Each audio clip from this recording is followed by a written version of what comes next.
Bienvenue, welcome one and all to another one of the live streams.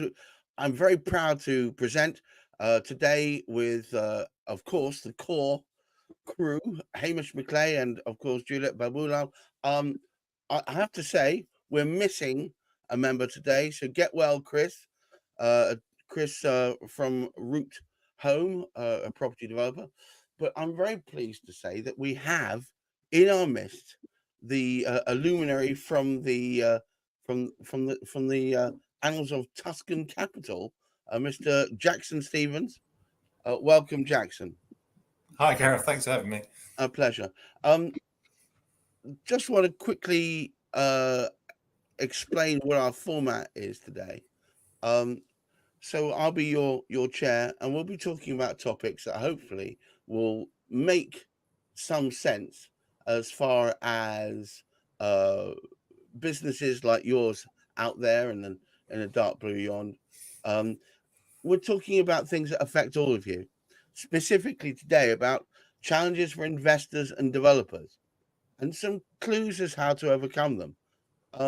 This topic was actually proposed by Juliet, so I think it'd be only fair if she starts us off. Juliet, let me hand the floor to you. Yeah, I mean, I've been in this business for a long time, and I would say that with any project, from cradle to grave, there are going to be challenges for the investors and the developers. To say that you can do a project without challenge is to sort of deny the realities.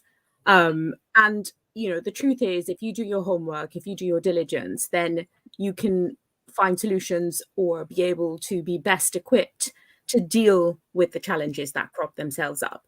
So, I thought this would be a particularly good topic because it's broad, but, developers are facing challenges every day. You've got different levels of developers, which means that you've got different types of challenges. And so I think that today the aim here is to identify some of those challenges, where they come. And as I said, from cradle to grave, from the time of purchasing the property, funding the property, to completing the development and actually trying to sell off the units that you've completed. So the aim is to identify those challenges and to set out some solutions or even some avenues that developers and investors can look to find solutions to those challenges. Well, I should bring you straight in, Jackson. You must be at the sharp end of this, where people are constantly looking for financial solutions to help them make their dreams come true as far as purchasing property is concerned.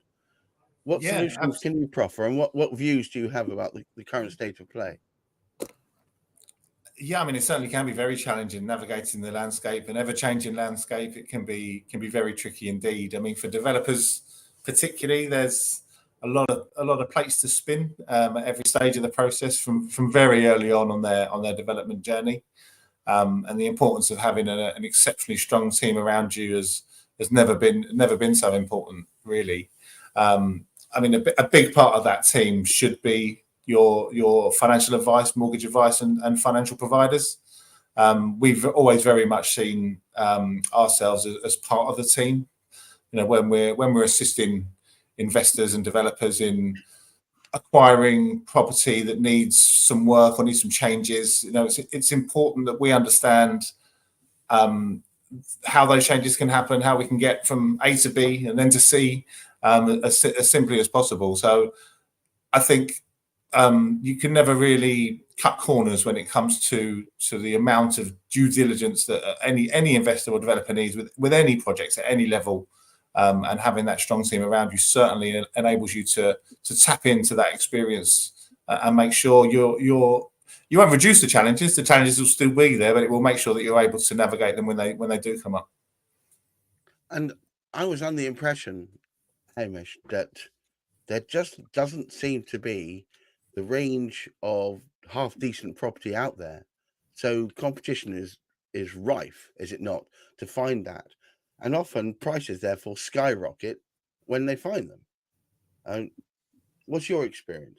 Well, one of the strange things at the moment is, contrary to what was meant to be the popular belief, the way things were being spoken by the usual pundits who aren't the experienced ones, They don't have the level of experience of the likes of Jackson or Juliet, or indeed Chris. I mean, one of the things, I mean, I think every time Chris speaks, he almost says, we have so many moving parts in what's going on. Yes. And certainly the stock is one of the biggest challenges. And as we'll actually sort of find, as you know, the month progresses, and I think next week we're very fortunate we have an estate agent we'll be speaking to, and he'll be able to speak to us about the state of the stock that is available. We speak by and large about property generally, but it doesn't really matter which direction you go in. There is going to be a shortage, and I think what we do have, and what becomes so evident, Jackson's reinforced that, and Juliet does speak.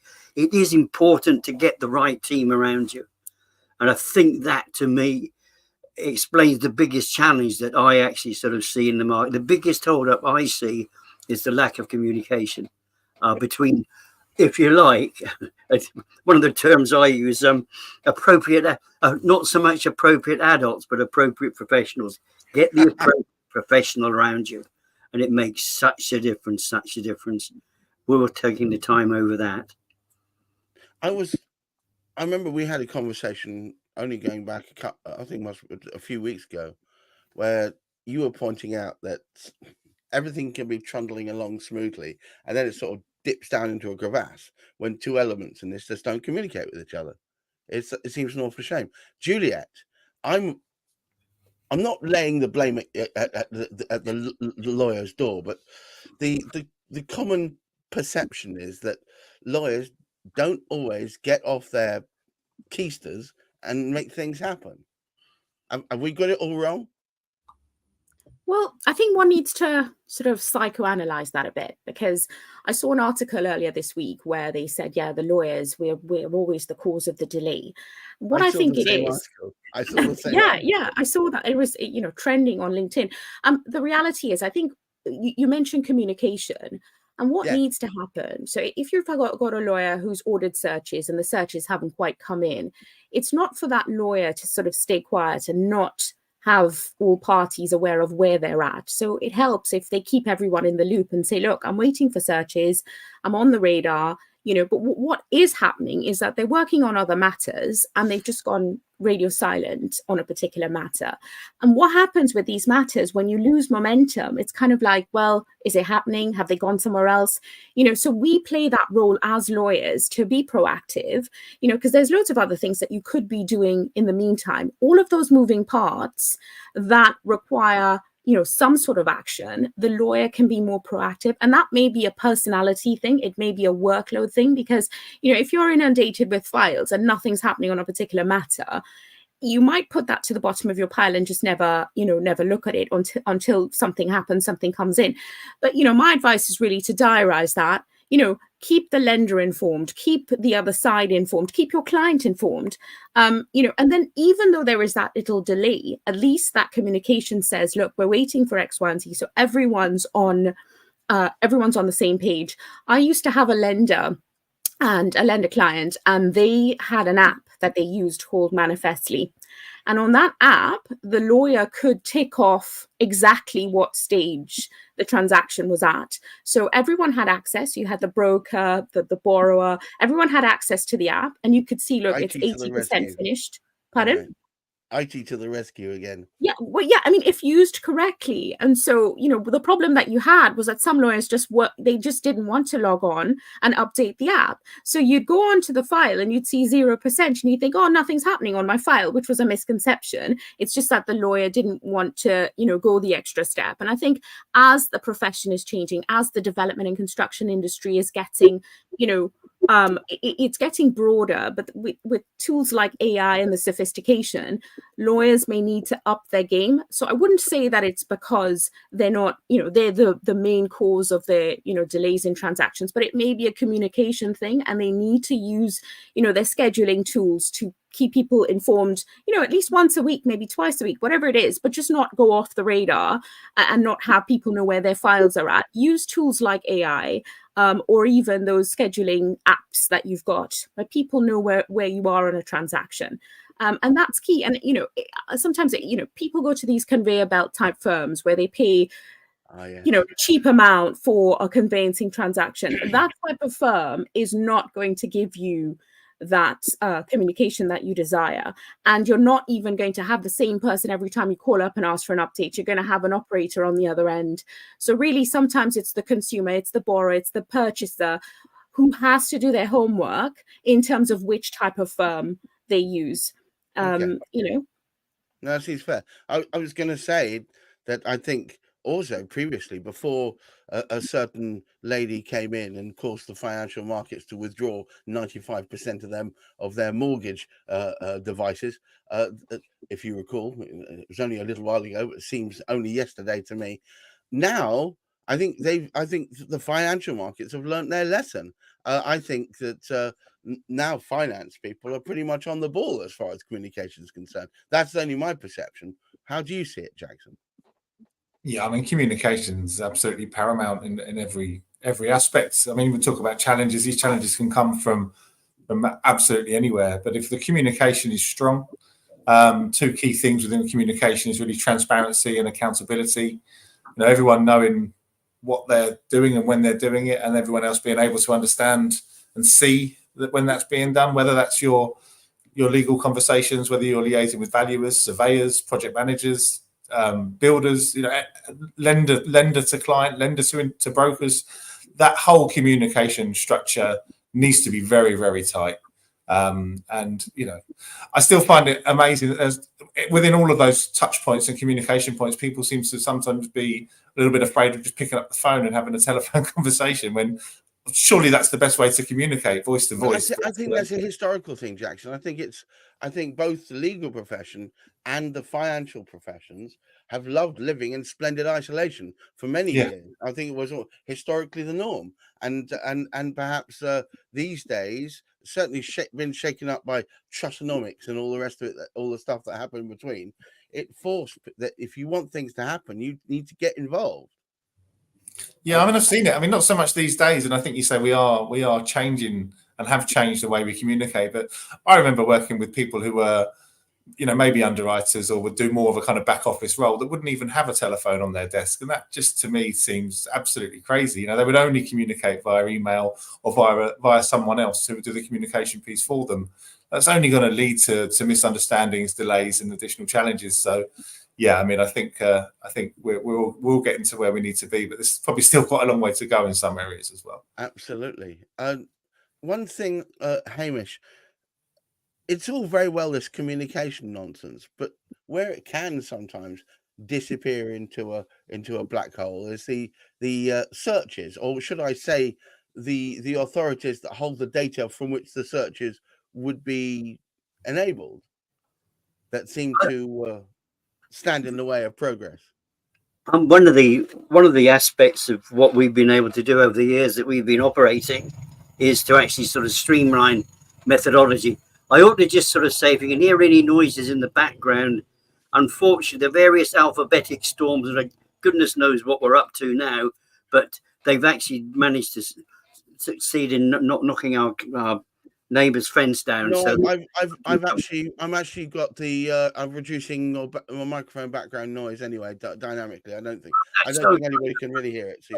So what I was actually going to sort of say in terms of what we've been able to do, we are very fortunate because we use local people or to actually obtain the information within our particular searches. We would always get that information back sort of quicker.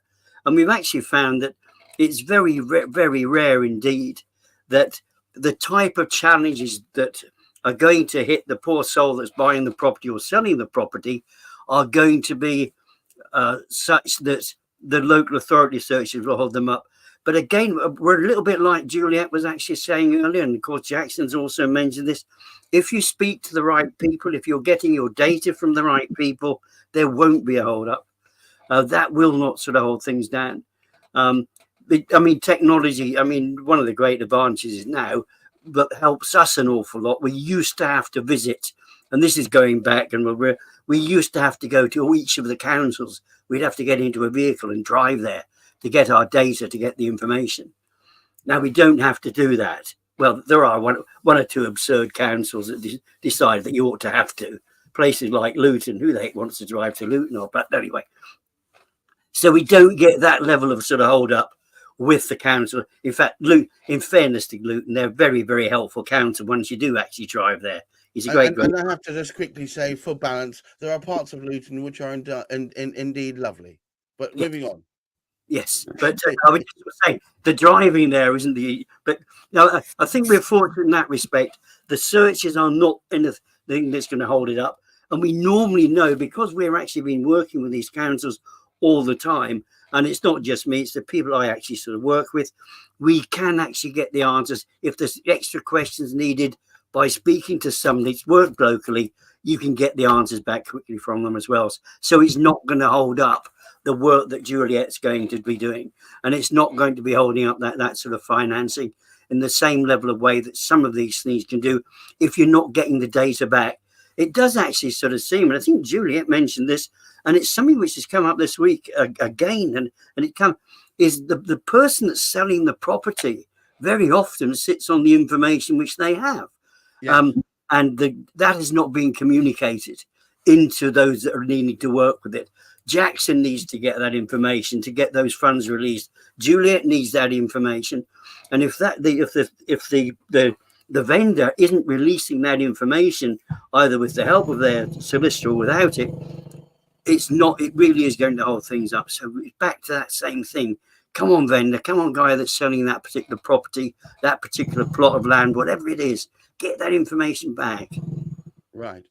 So I'm going to ask you now, Juliet, and just before we wind this up, a couple of tips for the person who's going out there trying to buy a property right now. Things that they should perhaps prepare for, or things that they should really have put together in their mind, or maybe even a mindset change. I'm going to come to you for that as well, Jackson, and finally to you, Hamish. So, Juliet, what do you think? I read this really famous quote by a law lord, very famous law lord, Lord Denning. He said, cash is the bloodline to any transaction. So my advice to investors and developers, know where your cash is coming from, know your source of funds. If it's not self-funded and you've got a lender involved, understand what conditions need to be satisfied to be able to get those funds released. Right. Get lawyers who understand what your lender's looking for. So, for example, you might have someone who just purchased a site and they're now looking for development finance. The conveyancer that dealt with the purchase will understand the site, but they won't necessarily understand the construction elements of it, the planning elements of it. And so you've got to either go with a firm that has those expertise or, retain other people after you've bought the property with those expertise, because if you haven't got that, it's just going to lead to delay, and the lender is going to want to tick those boxes before they release the monies. And just to go back in terms of searches, while the searches are not necessarily the problem in terms of delay, it's important that your legal advisor know exactly which searches are required, because every project, there might be some that are applicable. For example, if you're buying a plot of land, you need development searches. So your lawyer needs to be fully aware as early as possible as to what searches are required so they can order those searches, so that that's not a delay when it's time to actually get funds released. So, it goes back to choosing the right professionals, choosing the right architect. If you've got a design and build project, your architect's going to be heavily involved. Choose the right architect with the right PI. That architect's going to have to enter into a collateral warranty. Do your homework. How many projects have they actually done? The lawyers, you can actually ask all questions. You can, ask for referrals, etc. And I've said that before in terms of lawyers. But it's imperative that you get the right project team, because it means saving costs, time, aggravation for yourself. There's nothing worse than, you're in the middle of a project, you're waiting for a tranche payment from a lender, and you've got contractors knocking at your door, but you can't get that payment because the lender's conditions haven't been satisfied. So that my biggest sort of the solution to the challenges is do your homework. There's so many resources out there that are available to investors and developers. Use those resources, to get the right team and to do your homework on any property that you're investing in. I think once again, knowledge is power. You've got information up front. Jackson, can you give a couple of tips to the budding entrepreneur or the person who's looking to buy property right now, what should they have already sorted out before they even approach you? Yeah, I mean, great points from Juliet. And again, you can't underestimate the importance of everything she said. I think we alluded earlier, Gareth, to the current stock scenario. So I think the best thing investors and developers can do in the current climate is to be thinking outside the box, to be looking at what changes they can make, whether that's refurbishment, conversion, just a general kind of modernization or updating of an existing asset. Look to purchase at auction, or look to approach landlords that are diversifying portfolios, diversify your own portfolio. I mean, there's so many opportunities that the current market has, but it might not be the opportunities that people have been used to. So I would say broaden your horizons, and maybe that is with a strong team around you. Ask for advice, ask for guidance from the professionals that you've relied on in the past, because there are, and we see them on a daily basis, there are huge opportunities out there to make sure that the current stock that is available can be tweaked and changed into something that is more suitable for today's market. Hamish, I'm going to leave you with the last word. What tips can we give the people out there looking now at this very interesting, dare I say it, buyer's market? There really are some tremendous opportunities. And I think I mean, Juliet has really sort of emphasizes this particular sort of point, but it's also been demonstrated by Jackson there. Get to the right experts early on. I'm fortunate. I'm one of the backroom boys. I get involved a little bit sort of later on in the process. Once, if you like, the appropriate sort of lawyer has decided what they need in terms of searches and sort of all the rest of it. So very often that's the back end. And I would advise, I mean, it's a jolly good idea to get those searches ordered up front. There's never going to be a challenge then. If you leave it to the last minute to start ordering searches, you're way out of it. You need to speak to the likes of Jackson very, very early in what you're doing too, because he will guide you through the monetary sort of side of things, what you need to get it to actually get that set up. Leaving these things until, so there's a lot to come together, as Chris says, Juliet mentioned it earlier as well. There's loads of moving parts there. You speak to the right experts early on, and those right experts will guide you right the way through it. Marvelous. Well, look, thank you very much, everybody, one and all, for attending our latest property quorum. Next week, what do we have in store, Hamish? We've got actually an estate agent, I believe. We have indeed. We have an estate agent now. Rowan's very, very sort of experienced in the Oxfordshire area, but he has properties up in London. He has properties as far afield as Wiltshire, so all over the place. But he's got his finger on the pulse, and he will be bringing in with him, or we would be discussing the subject of communication yet again, because it's another part of one of the many parts that we do need to actually sort of get right. And if you're speaking with basically the estate agent who's working on behalf of the vendor, that brings somebody else within the sort of construct of the whole process. All right, so well then, thank you for everybody for taking part today.